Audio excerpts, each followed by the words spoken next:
Today we have the opportunity to interview Jadira Hoptry, and welcome and congratulations for receiving the CIRA Trailblazers Award.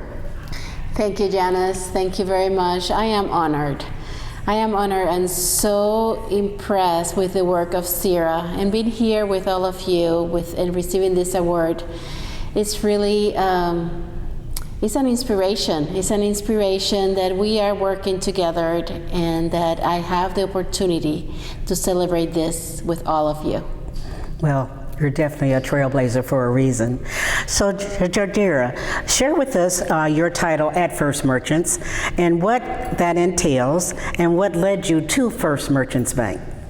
Yeah, so I am the Senior Vice President and the Director of Community Lending and Development. Mm-hmm. And what that means is that I have the opportunity to work with an amazing group of people that inspires me every day because they come to work with their heart and their drive to bring lending to our communities. It's a group of individuals that work really hard to bring lending to communities of colors, mm-hmm. and to a group of people that deserve to be able to be homeowners and to also receive small business owners. Okay. Because we are extending the lending up more than homeownership, but to small business owners. Well, you know, it's obvious that you were put in this position to make a difference, and indeed you have. Now, as I was reading your biography, there was a point of reference that I wanted to kind of just go through a little bit with you. So I always say inquiring minds want to know, but it's really me who wants to know. But what do you mean by the bank footprint?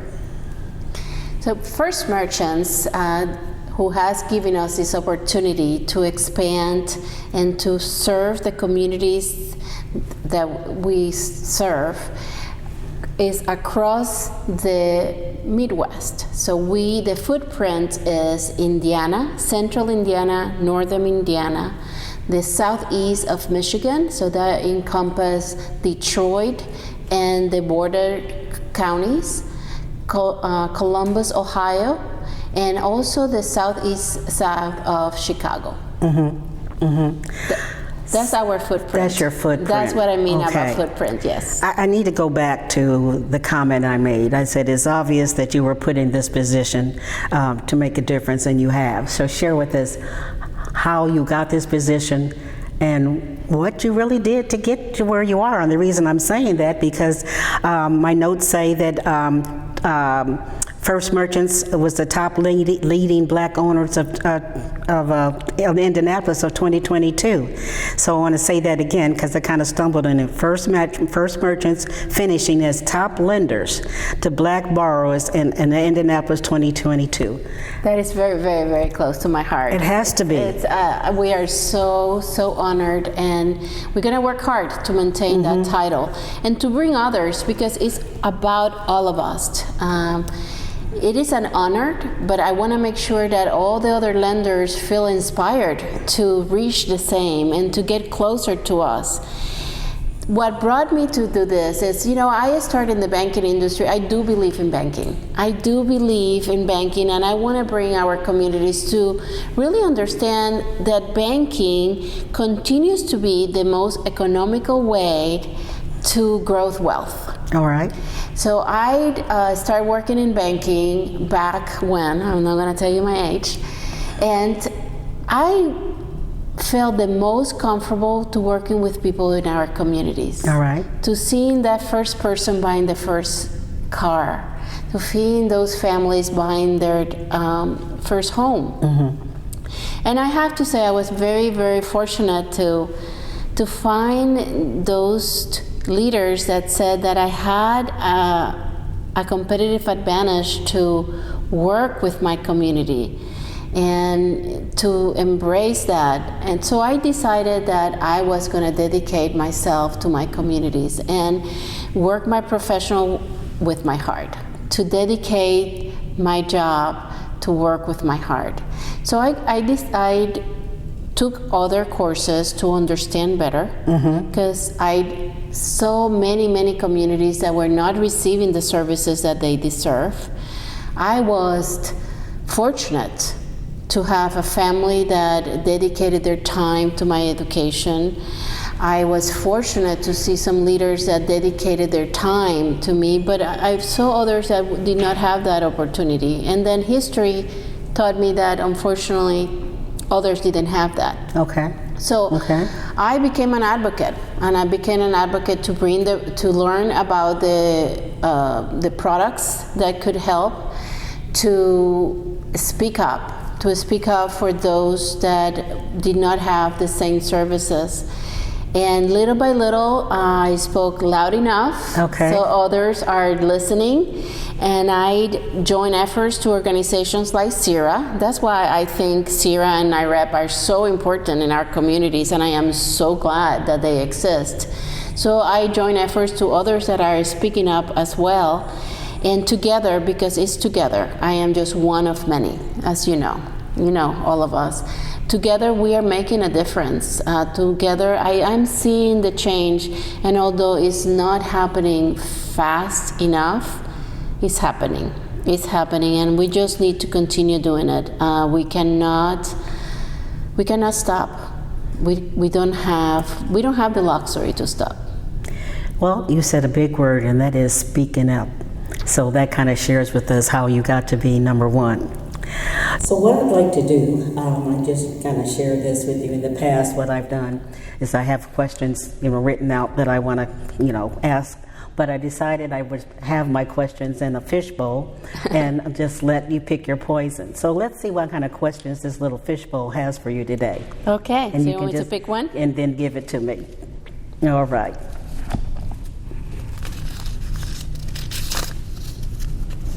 Okay. So this question says, can you share with us the most difficult or frequent challenges you face in your position? That's a great question. The most difficult challenge are those that do not want to listen. Those that do not want to accept that there is still some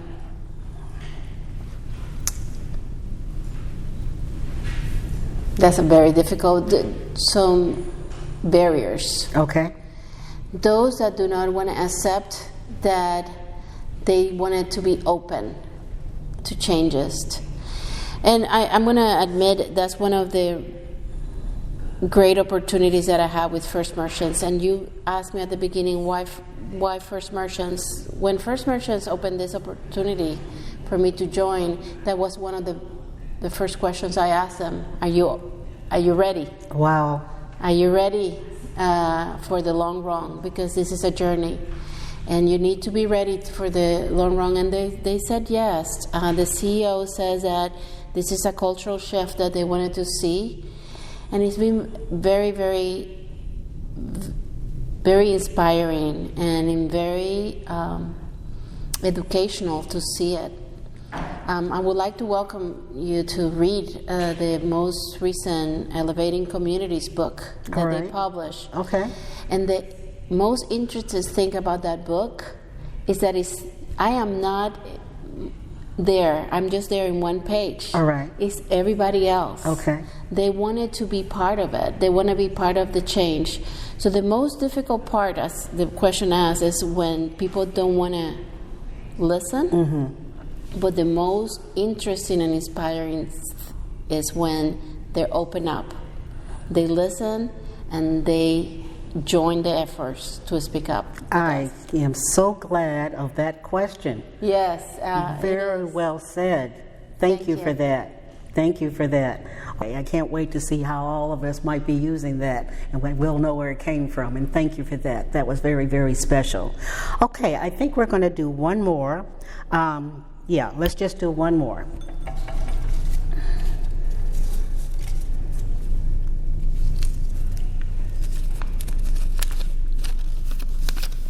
Okay.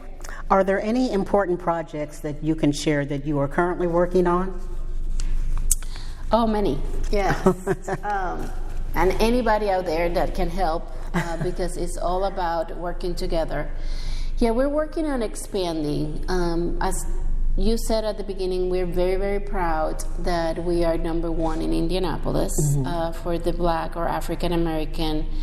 We want to be number one in our other markets. Okay. So in Columbus, in Michigan, we wanted to also be in the top quartile. We also know that in Indianapolis, there's a very inflow of other people of color groups, just like myself. The Latinx population is growing in Indianapolis exponentially. So we want to make sure that we grow in that and expand in that area. We also know that there is a very large inflow of the Asian population in here. And others. So any kind of growth there, that we are working on expanding in other demographics. Okay. And then the other area that we are working on, we also know that there is a lot of entrepreneurs. There is a need to expand in the small business arena. So those projects we're working in having the small business products we have a really good menu. And as you know, you have a great Sherry Goodwin. Yes, congratulations. She's one of those that took that leap of faith, and she's doing amazing. Yes. She moved into the small business area. She has a really good program, but we're looking to expand that offering. Okay. Share with us what people don't know about you. Well, I'm kind of an open book, so people know a lot about me. What they don't know. Well, I'm kind of I like the outdoors. I like kind of a daredevil. Okay. I like to. I have done skydiving. Okay. I like those kind of. I like to. I always say that if I ask a lot people to feel comfortable to be uncomfortable, so I feel like I need to put myself in those situations. I'm not going to skydive with you. But So I don't do it that much anymore, but I used to do it when I was younger. But I do like to see myself and put myself in uncomfortable situations. Okay. Last question.